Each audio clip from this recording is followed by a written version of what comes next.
Bobcat's schedule changes the S185 hydraulic filter once by the clock at 50 hours. Then it waits for a code. That's it. One-timed change, then the machine decides. So what guards the pump after that? The S185 service list, read honestly, intervals that matter, what owners skip, the bill that follows. Start with break-in. That's where most of this machine's life gets decided, and nobody's watching yet. A new drivetrain sheds metal on purpose. High spots wear off and that grit goes somewhere.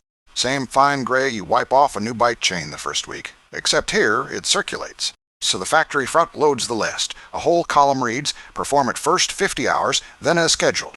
50 hours is nothing. A week and a half of work. Less if you're moving dirt, which is why it's skipped. The machine still feels new, so the first service feels premature. The hydraulic and hydrostatic filter sits on that list. First 50 hours, then when the plugged code shows. Read that second half again. That's not an interval, that's an alarm.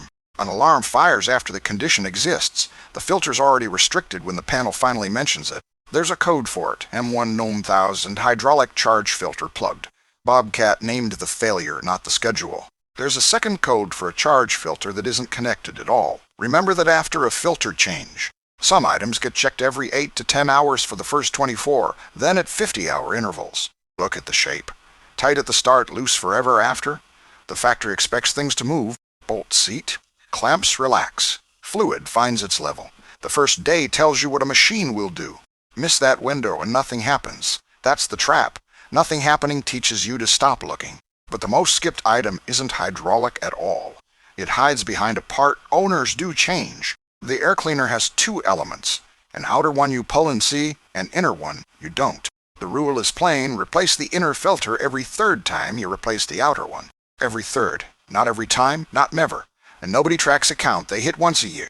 Out of sight, off the checklist. Same reason the spare bulb's been in the junk drawer 6 years. The panel does warn you here, and it's honest about what it's actually telling you. MO17, air filter plugged, but restricted isn't clean, and clean is what the engine was built for. A plugged filter doesn't quit. It pulls harder, and the engine runs on less air than it wanted. You feel it as a machine gone lazy. The kind of slow you adjust to instead of noticing. That's honest maintenance in one line. Most failures aren't events. They're a slope you stopped measuring. If that just reframed what those codes are for, that's exactly what this channel does. Stick around. These codes aren't random labels. Read in order, they're one story about the same part. Dying. Take hydraulic charge pressure. There's a code for out-of-range low and further down shutdown. Same system, 2 chapters. Low is the warning. Shutdown is the machine taking the keys off you.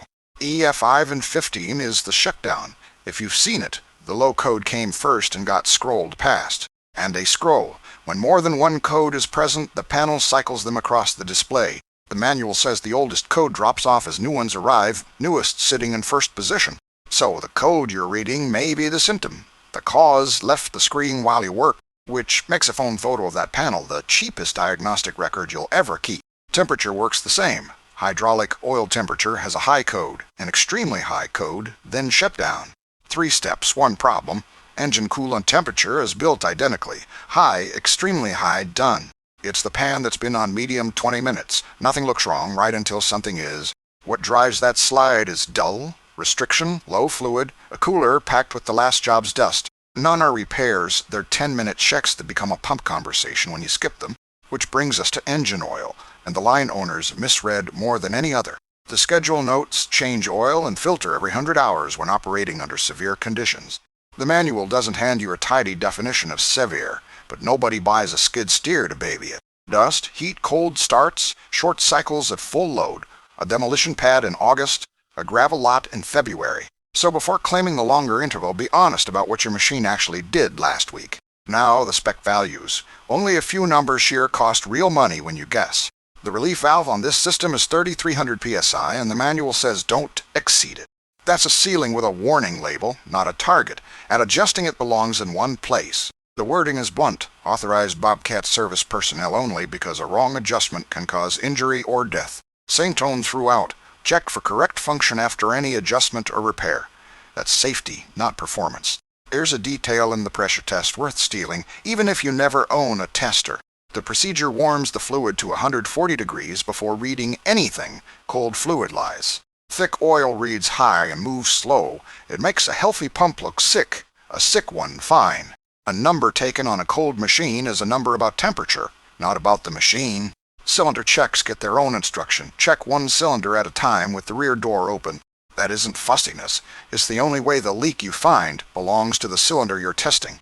The combustible's warning is there because hydraulic work near heat is how job sites catch fire.